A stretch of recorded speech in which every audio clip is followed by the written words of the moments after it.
Welcome along to the Tenacious Be podcast. I am your host, Ashley Bentley, and I'm so glad you are joining us today. We have a wonderful podcast in store for you with the lovely Mr. Aaron Harwood. So hopefully you've already seen the little mini pod that Ron and I did, which I released a couple of weeks ago. This is a totally new conversation that we had where we really do a deep dive into his wellness regime. He really has an amazing routine of building resilience and deepening self-care. So I know you're going to get a lot out of today's episode.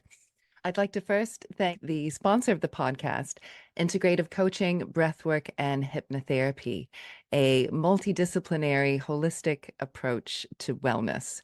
Make sure to check out the YouTube channel for Integrative. There you will find some guided meditations and some yoga nidras and some binaural beats, all recorded by me. So definitely check that out. Also check out their website, integrativeiom.co.uk, to get in touch, to find out about one-to-one sessions, also corporate wellness. One-to-one sessions are done via Zoom, which means you can be anywhere in the world. Please also inquire for Integrative's corporate wellness options. If you'd like to be a sponsor of the podcast, please do get in touch. tenaciousbepodcast@gmail.com is the email address. So enjoy today's podcast and remember to stay into the very end because we have a lovely guided meditation for you to enjoy the last 10 minutes of the podcast. Enjoy. So welcome along to episode 2 of the Tenacious Be podcast. We are right in the middle of Zen and the Art of the Mind.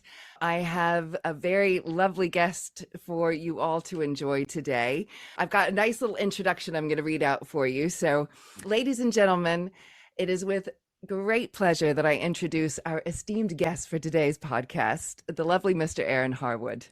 Aaron is a multifaceted individual embodying the roles of musician, engineer, martial artist, and devoted father.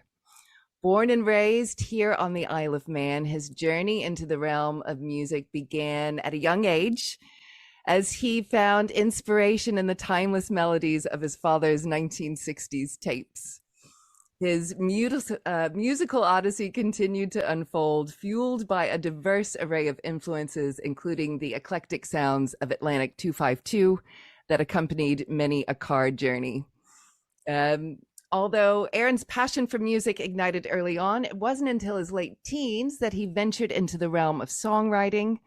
Armed with determination and an unyielding spirit, he picked up his first guitar at the age of 18, embarking on a transformative journey of musical exploration.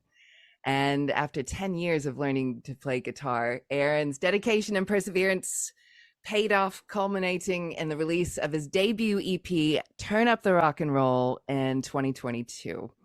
And building on this initial success, he unveiled his inaugural album, The Great Silence, in 2023. With the support of his friends and the Isle of Man Arts Council, he brought his musical vision to life. As he continues to evolve as an artist, Aaron currently is writing a new and very different project to the last 2 releases, and he hopes to have more music out this year. You are very busy. With each composition, he invites listeners on a transformative journey of introspection and discovery, weaving together intricate melodies and heartfelt lyrics that resonate deeply with the human experience.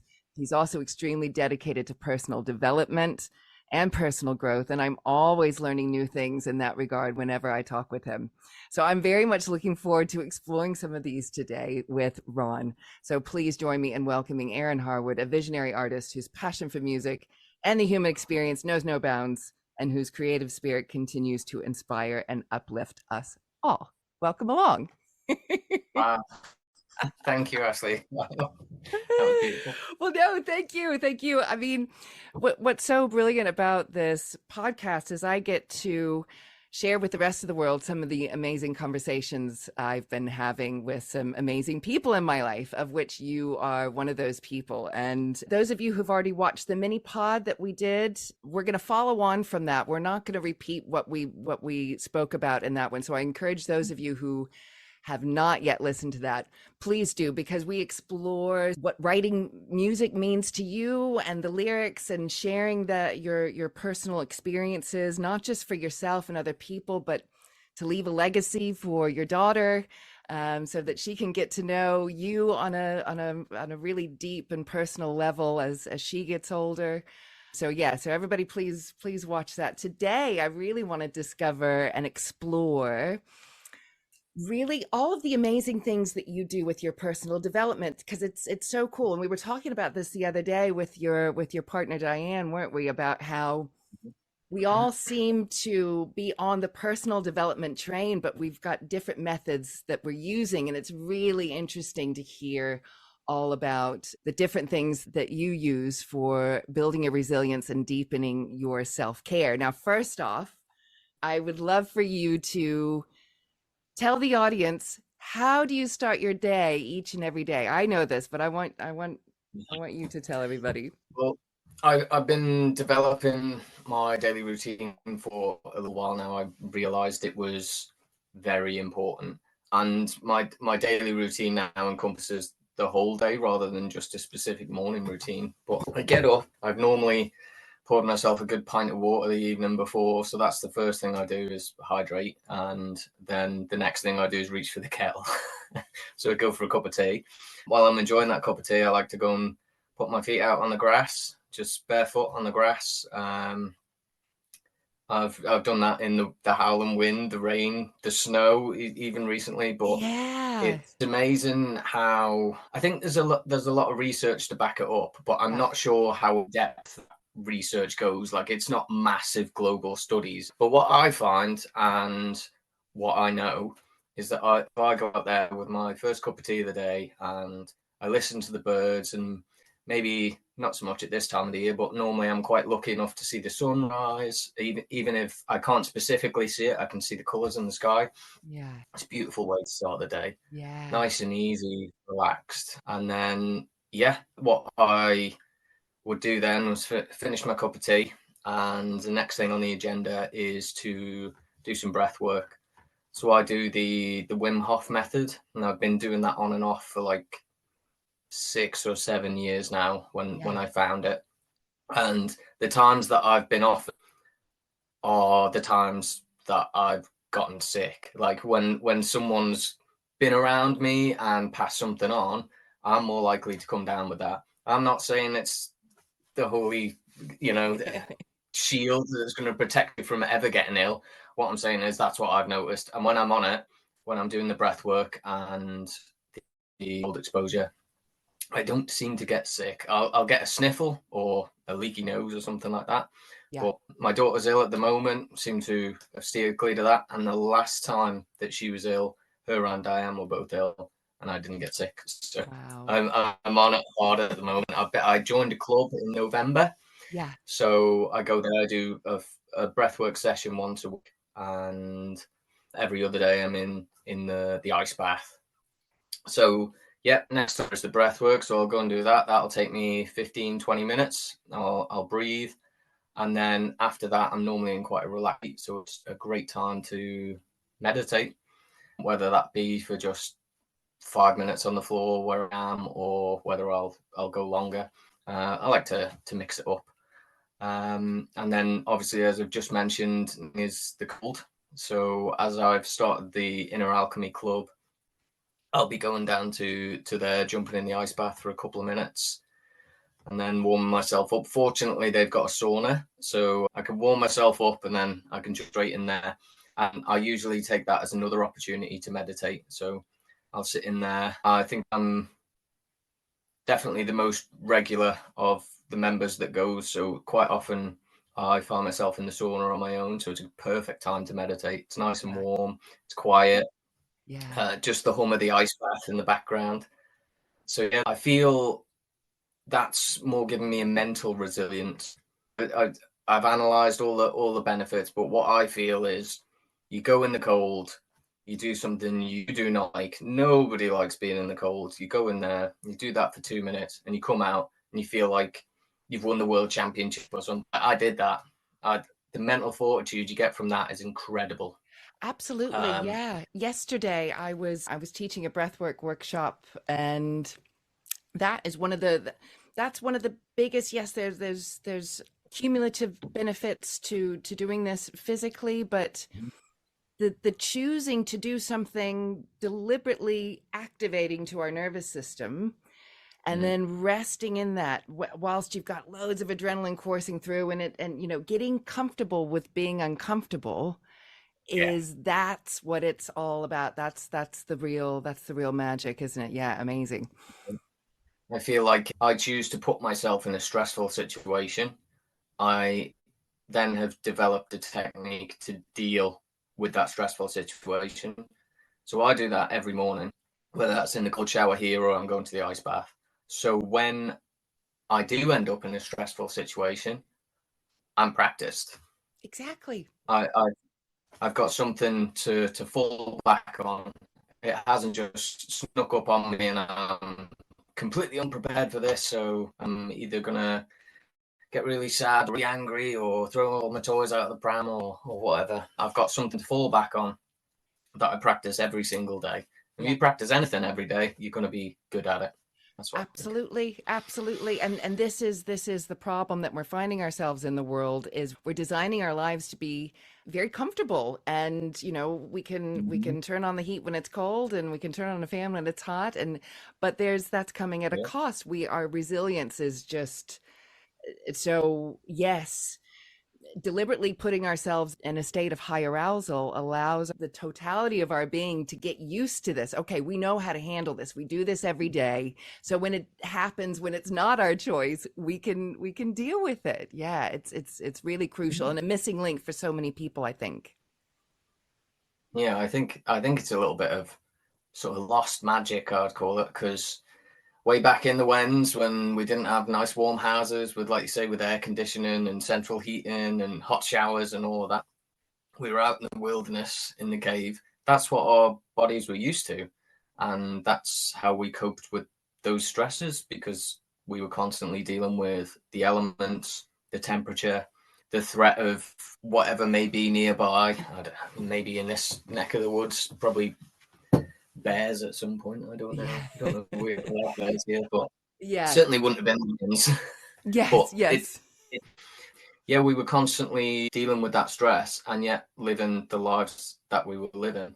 And now, because we, like you say, we live such comfortable lives, we're never too hot, we're never too cold. We have forgotten how to deal with stress. Yes, But we feel like being uncomfortable shouldn't is we need to run away from it. And mm, there's a great analogy that I just heard, or metaphor that I heard recently, about lobsters, and that lobsters, when they grow, their shell doesn't grow with them, so they have to go under a rock to seek safety from predators and cast off their shell while they build a new one. But the signal for that mm, growth is pain, is to feel uncomfortable. You have to feel that discomfort first. And if the lobster doesn't, just is like, no, no, no, I don't want to deal with this, then it's not really gonna grow, and it's not really gonna get anywhere. So yeah, we need to stop looking at discomfort as something that's wrong. It's always an opportunity for growth. mm. So yeah, yeah, I excellent. All right, like to keep going, think, keep going. yeah, I like to think one foot in the unknown is the best place to be. And if you're Yes, always in your comfort zone, nothing changes. Everything stays the same. You never go absolutely, anywhere. You never absolutely. go. One foot in order and the other in chaos at all times. That's where the magic happens. Yes. Exactly. That's it. But yeah, next on my daily practice would be taking some specific time to relax. So whether that be in, like I've mentioned, in the sauna at Inner Alchemy, or I have a gym membership which has a spa attached, and I'm not gonna lie, I don't use the gym very very often. I go and use the spa, so they've got the steam room, the sauna, and the jacuzzi. If I just go in there for an hour, I feel better when I come out. Yeah. So although I'm teaching myself to be able to be more resilient to stress, I'm also teaching myself that we need to take time to take time out. We just need to relax, chill out, whatever you want to call it. I like to specifically put things in my schedule. So for instance, if I go and exercise, that's what I'm doing for that time period. I'm not doing something else at the same time. So when I go and relax, that's what I'm doing. Excellent. And I have found it to be so rewarding to my overall state of being that. So I started Inner Alchemy, I think, in November. It was the second week in November. And obviously it was quite nice to have daily access to a sauna, and it has now become more than those 5 days. So I now make time on a Saturday and a Sunday to ensure that I get to do that relaxation every single day. And that's good for me. That's good for my family because I'm not super stressed. And I think it's good for when I do my work as well. I do a reasonably Absolutely. stressful job. So if I can be as relaxed as possible going in there, I've been there before where it's got on top of me and it's caused me to have to take time away. Yeah. So I feel like everything I can be doing, I should be doing. Yeah. So Yeah. just find time to fit it in. That's That's what I just it. feel. I tell so many of my clients who are, just like Ashley, I don't have 5 minutes to spend to myself. And I'm like, you need to look at your self-care as if it's a part-time job and treat it like that. You have to go into work every day. You have to make time for yourself every day. And you're exactly right. It's not being selfish. It's, in fact, the exact opposite, because when we make sure that we're looking after ourselves properly, then we are the best we can be for our loved ones, in our job, in our creative endeavors, in everything. So yeah, and you're right. It's what I'm finding is most people are focusing on either one, either just really focusing on building strength and resilience, which is great, but Mm-hmm. there's two sides to that coin. You've got to rest properly, and you said something very key there is, when you do something, you're focusing only on that. I cannot tell you the amount of times, like when I go to the gym, I see, people are on their phone when they're, I'm just like, just put the phone down. And when we're relaxing, again, I think a lot of people feel like, well, if I'm just sitting around and scrolling on my phone, then I'm relaxing myself. And it's like, no, you are still focused, you're still engaged with that phone. It's imperative to rest ourselves properly. Yeah, Mm-hmm. so excellent, excellent. There's a beautiful quote that I have no idea who said it, but it said, if you're not making time for your wellness, then you're making time for illness. Yes.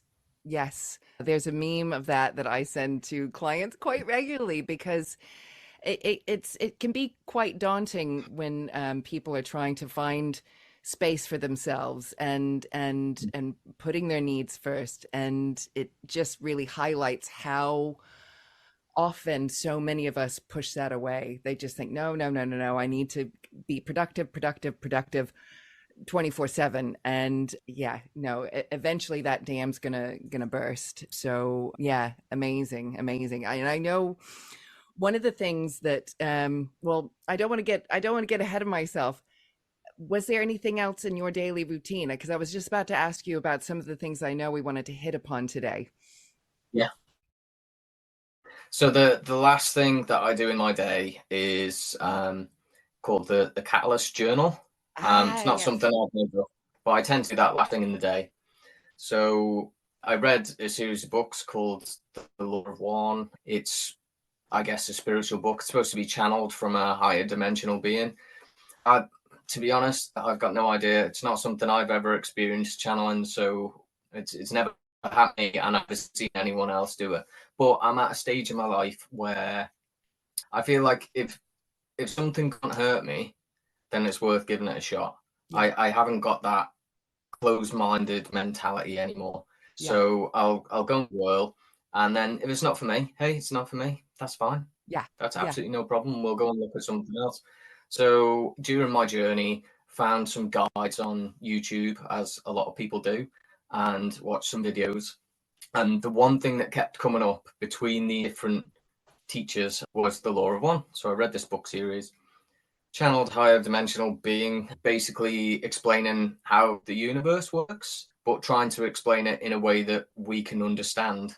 Yeah. Because his comprehension is way beyond ours. So he was from only one level above us, and there's allegedly 8 levels. And as most people know, we're in the third level, third dimension, or I think he calls them densities, but it's just semantic. So he said the whole point of being here is to learn love and understanding for everyone and everything. And in a nutshell, I'm like, well, it's not bad. Even though I might not believe the channel inside of it, I could quite easily go, oh, that's nonsense. But it's like, well, it's not a bad message, is it? Yeah. It's like, yeah. If you can treat every person that you meet with love and understanding, most things would be better, if not all things, in the whole world. Yeah. So I was quite on board with that. It resonated with me. And I ended up stumbling across another teacher who's now a guy that I follow quite heavily called Aaron Key. And he is a law of one teacher. He also teaches a course in miracles and just general spirituality stuff. But he's got a good message. I think he was a pastor's son, became a pastor, and then got rid of the whole religion thing. He gave up Christianity to follow Jesus. So rather than all of the world, he tried to be more like the guy, doing what he said. So anyway, that as an aside, through those things and through this man, I've picked up on the Catalyst Journal, which Ra describes everything. Ra is the main guy in the Laura one. He describes everything as a catalyst. Anything that comes before you is a catalyst to teach you love and understanding, compassion, all of that thing. So the things that make you angry, the things that make you sad, the things that make you frightened, these are all what he calls catalysts to help you learn about yourself. The more you learn about yourself, the less sort of hang-ups you've got, the less sort of reactive patterns you've got. And when you can deal with that, then you can bring that to the outside world. And the Catalyst Journal, in a nutshell, involves writing down 3 catalysts for the day. So Aaron Abke believes there's 3 beliefs of ego. So most things correspond to that. So your ego protects you from the outside world, but also, as we saw in Val's podcast, can sometimes turn itself on you. And I've done this in the past. I've had the voice in my head, I like to define as the ego, telling me maybe I'm not good enough, or you're doing the wrong thing, or you're going to get found out here, or whatever. And I would literally, I feel like I'm a quite strong-minded person. I just tell it to go away, for want of a better turn of phrase. Yeah. I'd tell it where to go. So that's how I would deal with that. But in a way, it wasn't dealing with it. I was clashing with it. So this is also supposed to teach you compassion for that voice in your head, the ego, the critic, and whatever it is that's in your head. You also need love and compassion for that. So the beliefs of the ego, according to this man, are outcome happiness. So I'll be happy when this thing happens or when this thing arrives in my life. Yeah. The other belief is quite close to that. You can't be happy with the things that you're without. So like a lack mentality, that's where you focus. So you're going to stay here and be who you are because you haven't got all the money in the world. You haven't got all of, a nice new house and car and all of that. And the third one is the ego likes to believe that it's in control of all things. And these then translate back into emotions, and a lot of emotions will translate into anger, sadness, or fear. And they'll relate to those 3 beliefs. Yeah. So we start the journal, we write down our 3 catalysts for the day. You then say, right, how did that make me feel? Okay. Well, that made me feel uneasy, or that made me feel a bit sheepish. So then you relate it to one of those 3 emotions, fear, sadness, or anger. So that example would be probably closest to sadness. And then you relate those three emotions to what we talked about before, the outcome happiness, which is easily enough attachment. Sadness would be lack. And then the fear would be the control aspect. Feeling out of control is more likely what you're going to feel.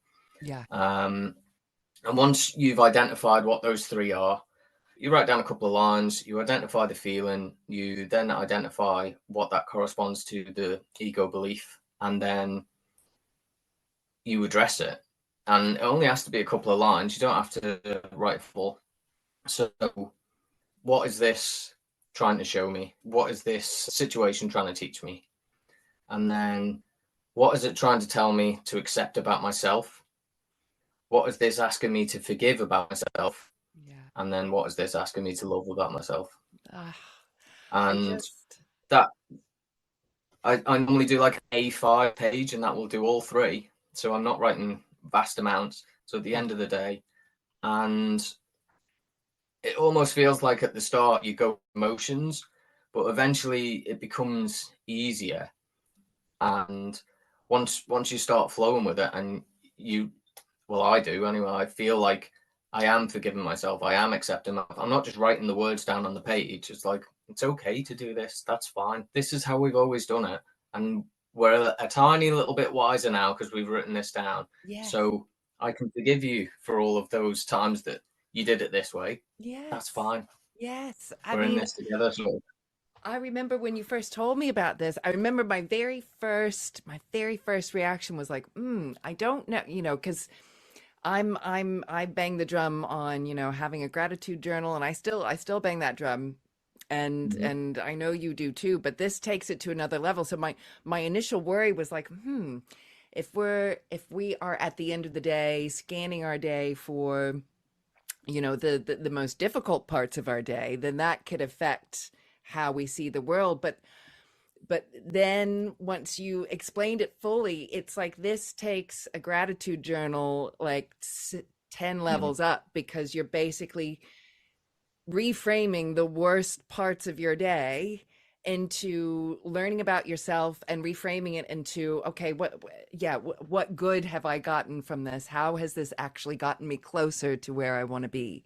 And that you always say, is, where's the gift?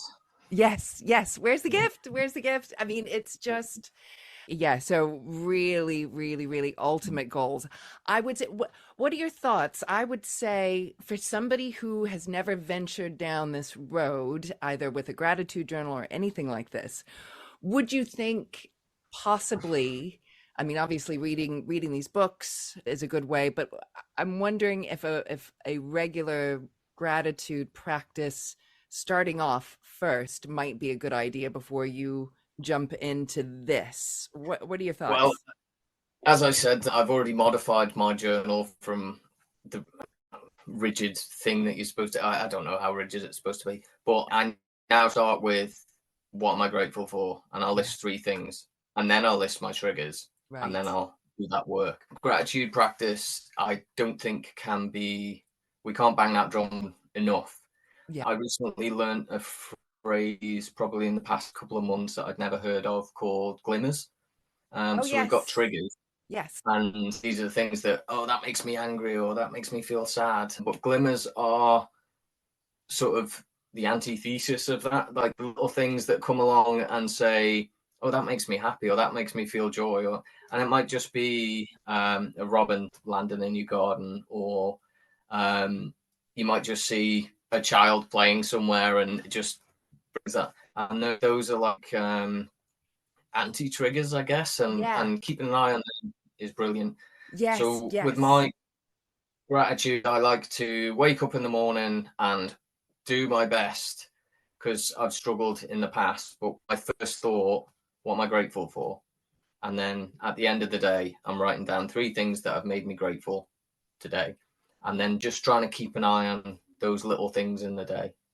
Yeah. But if it if you're on your first step in this journey, I honestly think getting one of those tiny little notebooks and spending 2 minutes Just go, and I'm grateful for these 3 things. Yeah. That's enough to get you started, I think. Yeah. You don't have to Yeah. go into massive detail. Yeah. Just say, I'm grateful for that lovely dinner that my wife cooked for me. I'm grateful that I got to spend 30 minutes in the sauna today. That was really enjoyed that. I'm grateful that my daughter asked me to watch a film the other day, and we spent some quality time. Yes. There you go. How long does that take? 30 seconds. That's just Excellent. an example. And the secret, really, to anybody that out there thinking about starting a gratitude practice, the secret is it's got to be different every day. You can't repeat, Mhm. because and that's when the magic really does start to happen. That's how you change your brain, because your brain will start to see those little things that have been there all along, but you've been too busy stuck on autopilot. I said autopilot like that because that is referencing some of your lyrics that are going to be in the guided meditation later on. And just very quickly, I've just realized it is time for the pickle of destiny. Hooray.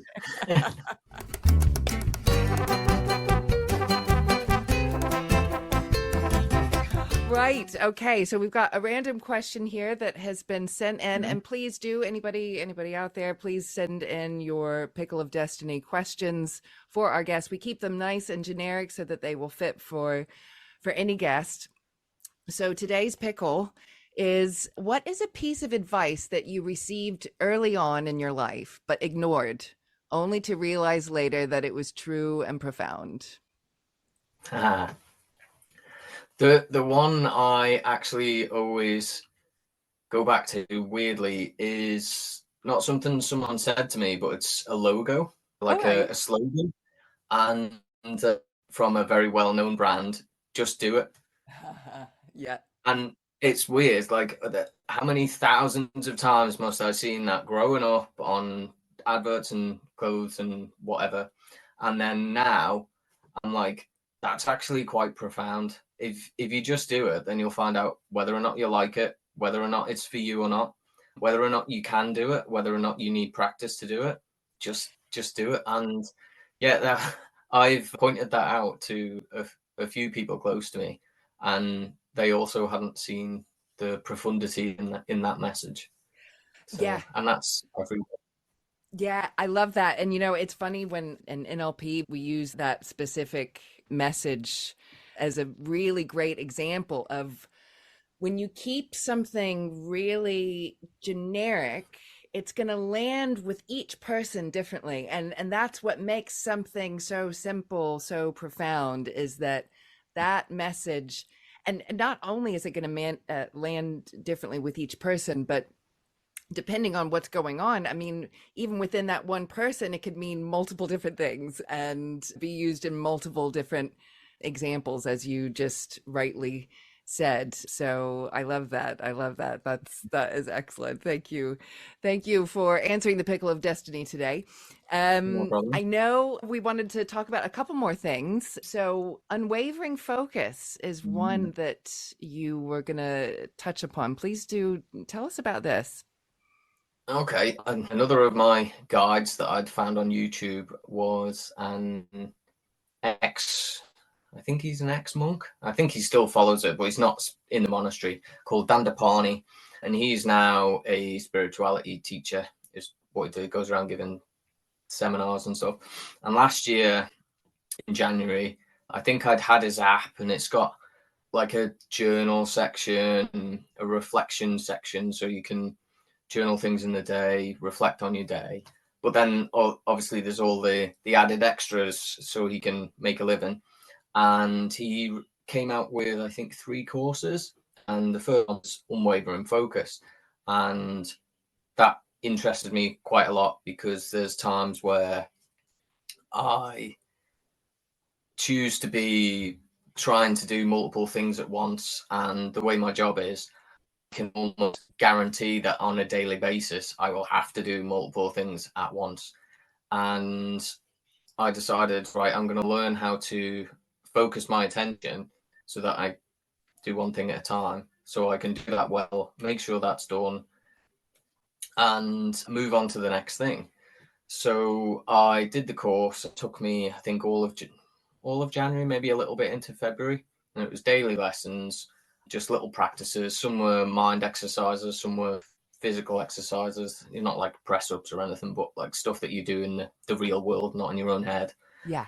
And I really got on board with just the ethos of the unwavering focus, doing one thing at a time, doing it well, maybe going a little further than you would if you were also trying to make a cup of tea and on the phone at the same time, while you're cooking dinner. How can you possibly make the best dinner if you're also doing two other things at once? Yeah. So I really got on board with that. And it is something that I have integrated into my life. So we're a year on, and I will literally I will stop what I'm doing. I'll go, why are you doing three things at once? I'll say it out loud. Why are you doing three things at once? Just do one thing at a time. Well, this is the most important. This is the next important. This is the next important. This one's time sensitive. That one's not time sensitive. We'll do this one first. And he often reminded during the course, everything is important. If it's a thing to do, then it's important. Yeah. So it's doing well. So just because you decide which order you're going to do it in doesn't mean that this one's not important on it is. It just means, like I say, time sensitivity would be an example I would use at work. This one needs to be fixed in 4 hours, but this one can be done in the next 2 weeks. I'm not going to go and do that one. I'm not even going to look at it. I'm going to go and do this one first. Yes. So that's something that I've brought with me for a year now, and it has helped. And that is also something that has become or can turn into a trigger. So if I want to be unwaveringly focused on this task, and then something else comes up I need to do, that'll annoy me. And then I've got to the point with my journal now, and I'm like, oh, I'll write that down later. Sometimes I sort of journal on the fly, but that is one of the things that I've noticed that is integrated so well that it now annoys me when I can't do it, when I physically can't do it.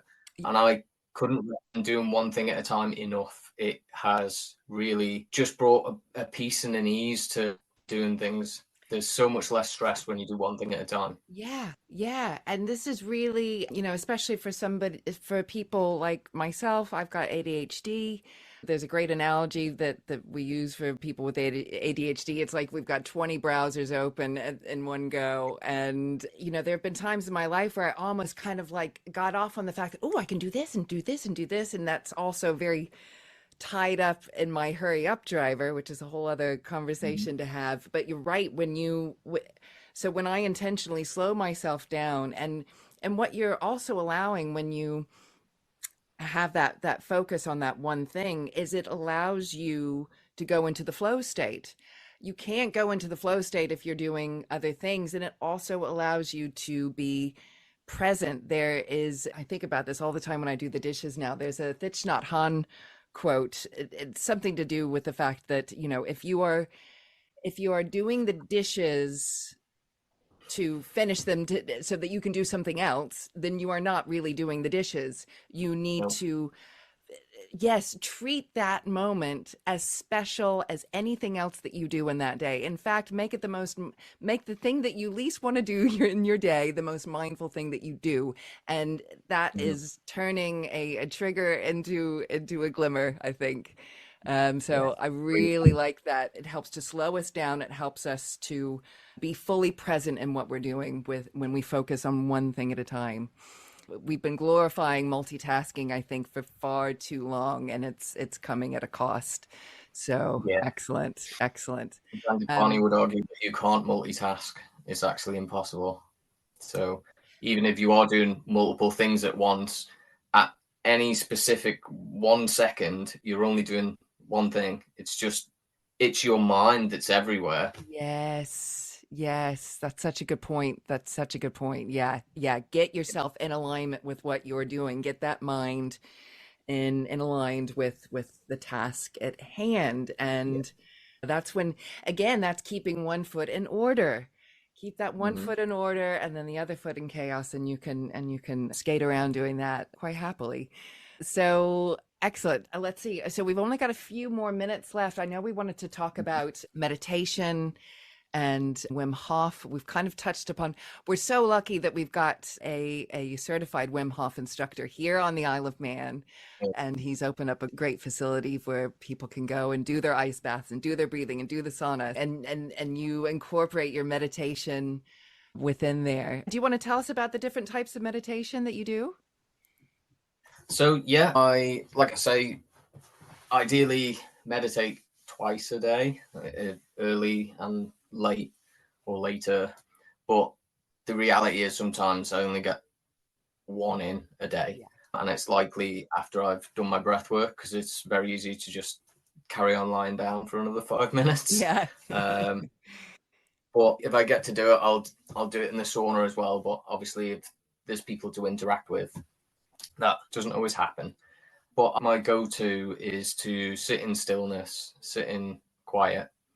I very rarely would put music on, just allow whatever natural ambient noise there is, and then just allow my mind to settle. It used to be trying to settle my mind, but I think I'm a bit more practiced now, and I just allow it to settle. I give it the space to do that. Sometimes it takes it a little bit longer than other times, but that's just what it's doing.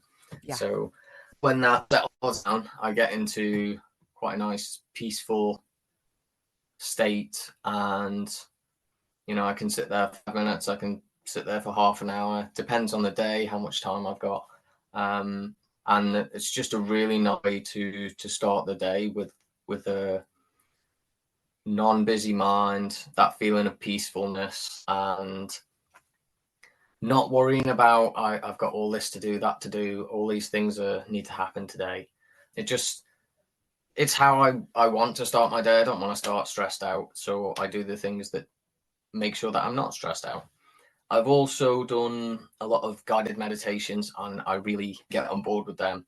They can take you in a certain direction. Yeah. You can have an intention and then achieve it. And you also know that, right, that video is 20 minutes long, so I just put 20 minutes aside, put my headphones in, and you just sort of surrender to what's going on. And that is really helpful too.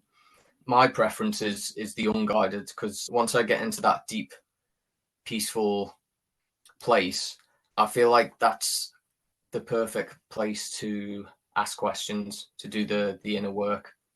So although I'm doing my catalyst journal and figuring things out here, I like to do that inside as well. And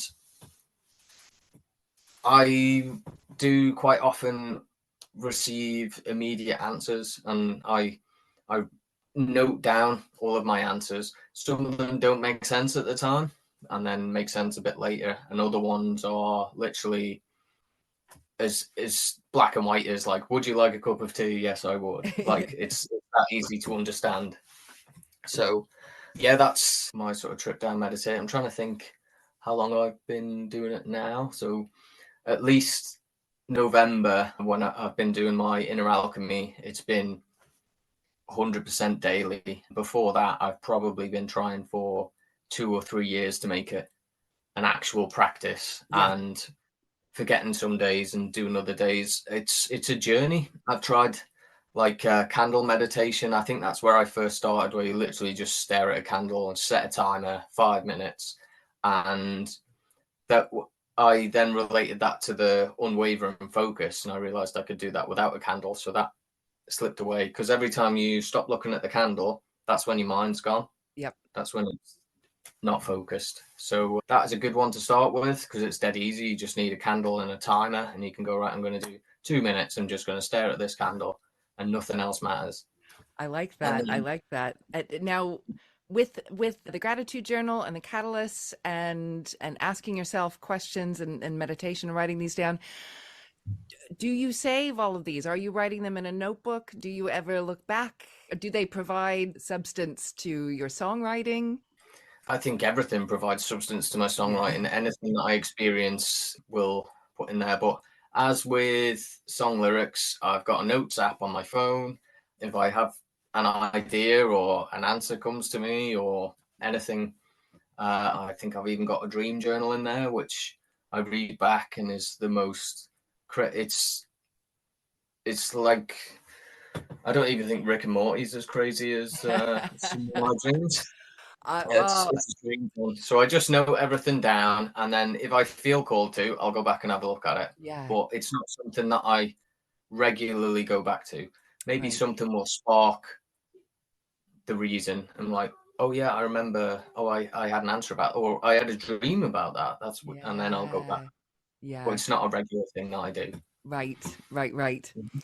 Well, speaking of which, we're coming to the part of the program where we get down to business and cultivate the witness. And I want to have you on again because I'm just realizing one thing that we haven't touched upon today that I think would be great for a future episode is, and it's something I know very little about, and that is martial arts Mhm. and what that brings to your life. Because what I do know about martial arts is it's not just about the movements, it's about a Mhm. greater message to approach life and approach yourself. And I'm fascinated by it. So I hope we can have another conversation and dive deep into that because I think you would be a great person to tell us all about that.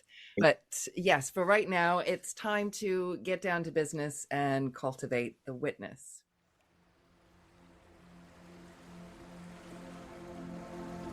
Today's guided meditation is inspired by song lyrics that Mhm. Aaron has written. So people need to which get the album or the EP or both.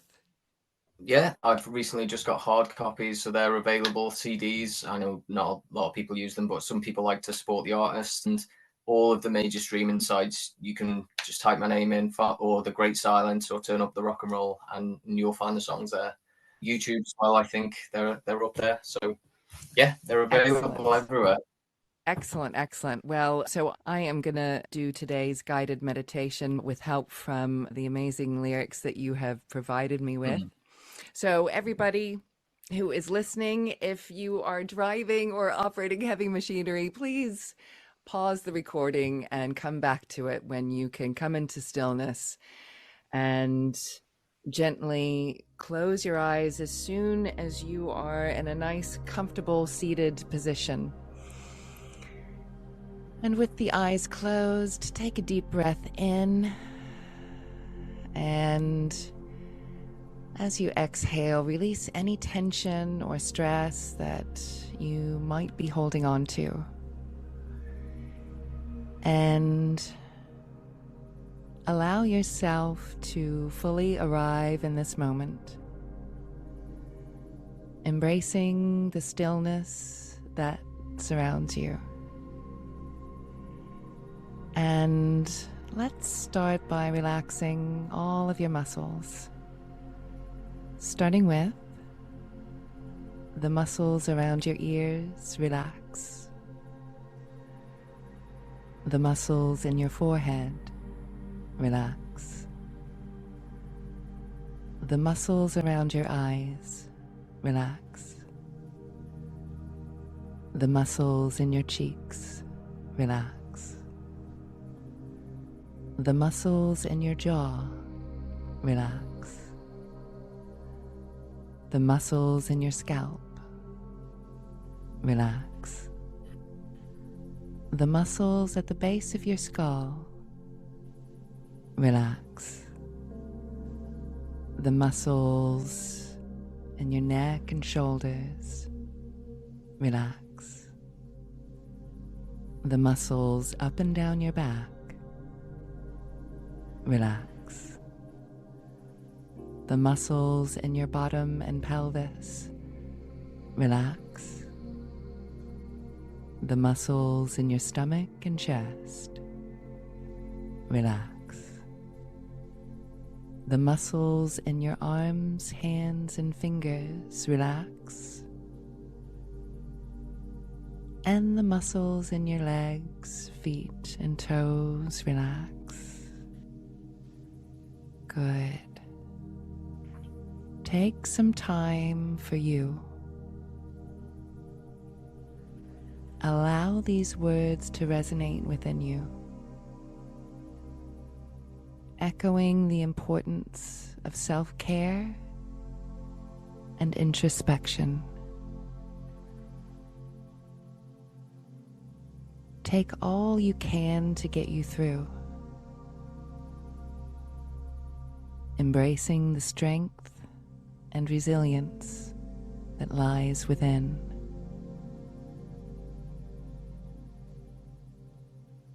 In the depths of your being, there exists a great silence waiting to be discovered.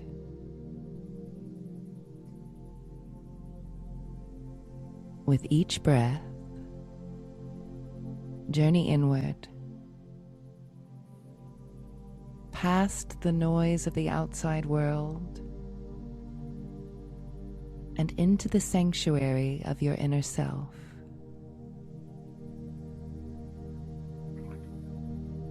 Find your inner fire. Ignite your spirit and open your mind to the boundless possibilities that await.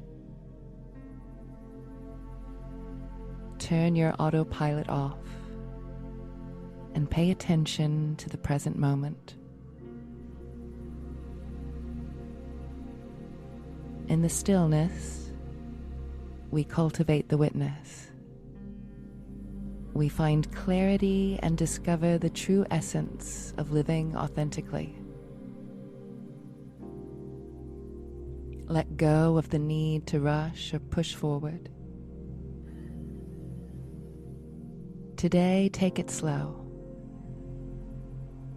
knowing that you are exactly where you need to be. You are enough, just as you are. Embrace the freedom of letting go and allow yourself to be enveloped by a sense of peace, deep relaxation, and serenity. Repeating silently inside, I am not my thoughts, I am what observes. Let these words wash over you, reminding you of the profound truth that resides within. You are not defined by your thoughts or your body. You are a soul receiver, connected to the essence of all that surrounds you. Listen to the whispers of nature, the gentle rustle of the leaves, the soothing melody of the birds. Allow the symphony of existence to guide you home to yourself, back to the essence of who you truly are.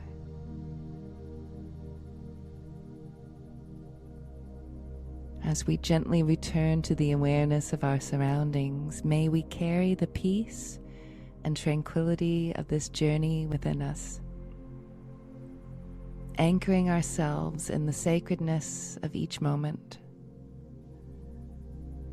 Remember, dear friends, that you are worthy of love, compassion, and joy. And let your light shine brightly, illuminating the world with your presence. And as we are coming to the end of this guided meditation, I hope you take a moment to express gratitude for this opportunity to connect with yourself on a deeper level. Carry with you the peace that you've discovered as you return to the world, knowing that you can always return to this place of inner calm that resides within you whenever you need. Namaste. Aaron Harwood, I cannot thank you enough, and I cannot wait to have another episode with you where we dive deep into this human experience. There's so much to talk about. Thank you for sharing with us all of the things that help you on a spiritual level, that really help build that resilience and deepen that self-care. And yes, and we'll put all the lovely links to your socials and everything in the description below. So thank you once again. Oh, thank you for having me, Ash. It's been amazing. I really enjoyed that. I look forward to coming back. Excellent, excellent. Take care. See you soon. Bye.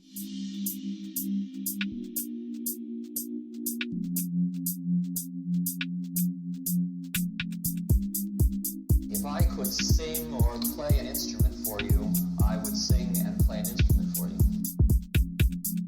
If I could dance for you, I would dance for you.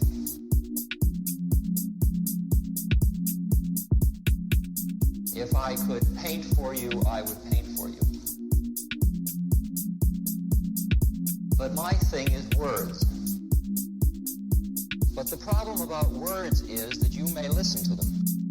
And that would be a mistake.